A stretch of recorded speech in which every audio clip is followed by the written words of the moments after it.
মানুষ পাগলের মতন রাতকে দিনকে ২৪ ঘন্টা মিলিয়ে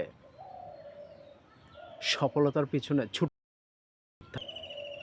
অথচ মসজিদের মুয়াজ্জিন সে ৫ ওয়াক্ত নামাজের টাইমে আপনাদেরকে স্মরণ করিয়ে দেয়, হাইয়া আলাল ফালা, হাইয়া আলাল ফালা, কল্যাণের জন্য এসো, কল্যাণের জন্য এসো।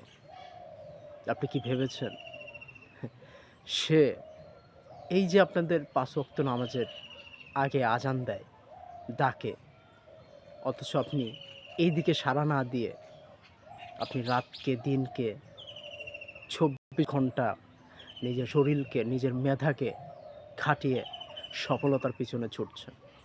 আসলে সফলতা কোথায়? আপনি একটাবার ভেবে দেখেছেন? আপনি এ ব্যাপারটা খুব গভীরভাবে ভাববেন। ১টা মিনিট চোখ বন্ধ করে আপনি ভেবে দেখেন,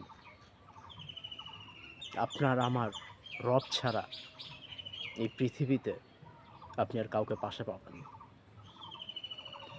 আল্লাহ সুবহানাহু ওয়া তাআলা আপনাকে বোঝার সেই জ্ঞান অর্জন করার তৌফিক দিক। সুবহানাল্লাহ।